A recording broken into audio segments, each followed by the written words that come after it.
Hello friends, home cook মঞ্জুতে আপনাদের সবাইকে অনেক অনেক স্বাগত। আজ আমার রেসিপিতে থাকছে সুচনি শাক। একদম গ্রাম বাংলার একটি শাক, ভীষণই স্বাস্থ্যের জন্য ভালো, শরীরের জন্য, আর একদম ঔষধি গুণে তো ভরপুর এই শাক। তো এই শাকের আজ আমি একটি রেসিপি বানাচ্ছি। তো রেসিপিটি বানানোর জন্য প্রথমে আমি কড়াইতে সরষের তেল গরম করতে দেব।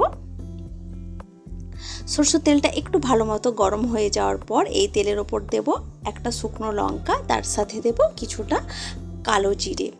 ফোড়ন হিসেবে আমি এই শুকনো লঙ্কা আর কালো জিরেটা ব্যবহার করেছি।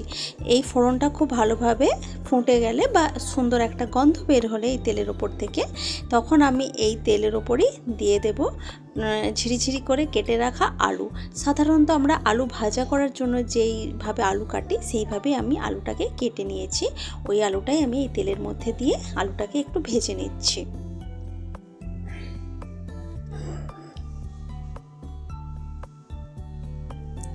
আলুটার মধ্যে হালকা লালচে কালার চলে আসবে, এরকমভাবে আলুটাকে ভাজতে হবে।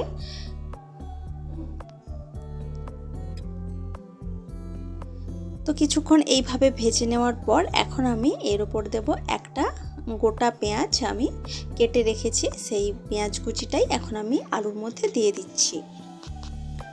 এখন আলু আর পেঁয়াজ আমি দুটোই একসাথে ভেজে নিচ্ছি নেড়ে চেড়ে।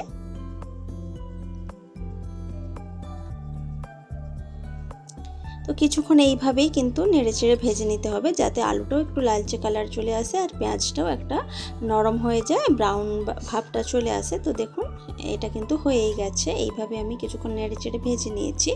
এখন আমি এর ওপর দিয়ে দেব স্বাদ মতো নুন, তার সাথে দেব আমি হলুদের গুঁড়ো। তো নুন আর হলুদটা সব কিছুর সাথে খুব ভালোভাবে একটু মিশিয়ে নিচ্ছে।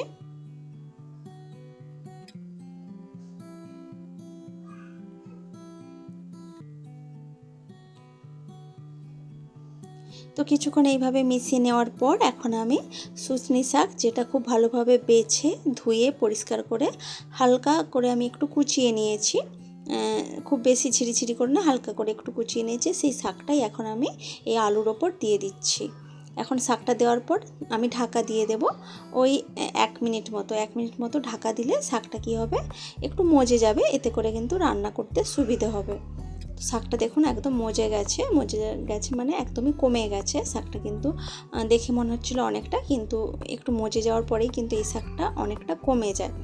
তো শাকটা এখন আমি সব কিছুর সাথে নেড়েচেড়ে খুব ভালোভাবে মিশিয়ে নিচ্ছি। এখন আমি এর মধ্যে দেব 2 চামচ সরষে বাটা, যেটা আমি কাঁচা লঙ্কা দিয়ে পেস্ট করে রেখেছি। সেই 2 চামচ বাটা সরষে আমি এর মধ্যে দিয়ে দিলাম। এখন এই সরষে বাটাটাকে সব কিছুর সাথে মিশিয়ে নিচ্ছি। এই শাকটার সাথে এই সরষে বাটাটা কিন্তু ভীষণই ভালো লাগে খেতে। তো সব কিছুর সাথে কিছুক্ষণ এইভাবেই আমি মিশিয়ে নিলাম। এখন আমি এর মধ্যে পরিমাণ মতো জল দিয়ে দেবো, তাতে করে শাকটা আর আলুটা সেদ্ধ হয়ে যাবে। খুব বেশি জল দেওয়ার প্রয়োজন নেই, একটু অল্প করেই দেখুন জল দিয়েছি, কারণ শাকও খুব তাড়াতাড়ি সেদ্ধ হয়ে যায়। আলুটাও তো আমি ছিঁড়ি করেই কেটেছি, খুব তাড়াতাড়ি কিন্তু নরম হয়ে যাবে। তো জলটা দেওয়ার পর সব কিছুর সাথে আবারও নেড়ে চেড়ে ভালো মতো করে মিশিয়ে নিচ্ছি।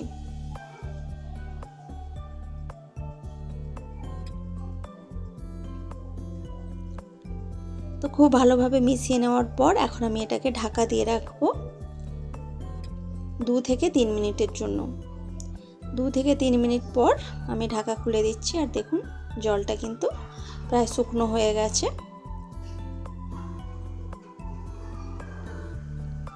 আর একদম এই রেসিপিটা একদম পুরোপুরি শুকনো হবে না, একটু ভেজা ভেজা বা একটু জল ভাব থাকবে, এইরকমই কিন্তু এই রেসিপিটাকে নামিয়ে নিতে হবে। পুরোপুরি শুকনো হওয়ার আগেই নামিয়ে নিতে হবে। তো একটু নাড়াচাড়া করে এখন আমি এই রেসিপিটাকে আমার কিন্তু একদম রেডি। গ্যাসটাকে অফ করে দিয়েছি, তারপর একটু ঠান্ডা হয়ে যাওয়ার পর সার্ভ করে দিয়েছি। এই রেসিপিটা গরম ভাতে ভীষণই ভালো লাগে খেতে, আর ভীষণই শরীরের জন্য কিন্তু এই শাকটা ভীষণই ভালো, খুব ভালো ঘুম হয় এই শাকটা খেলে। তো রেসিপিটি আপনাদের কেমন লেগেছে সেটা কিন্তু অবশ্যই আমাকে কমেন্ট করে জানাবেন। ভালো লাগলে লাইক কমেন্ট শেয়ার করবেন এবং প্লিজ আমার চ্যানেলটি সাবস্ক্রাইব করে আমার পাশে থাকবেন। তো আজকের ভিডিওটা এ পর্যন্তই থাক। দেখা হচ্ছে অন্য কোনো দিন অন্য কোনো ভিডিওতে অন্য কোনো রেসিপির সাথে। তো আজকের মতো টাটা বাই বাই।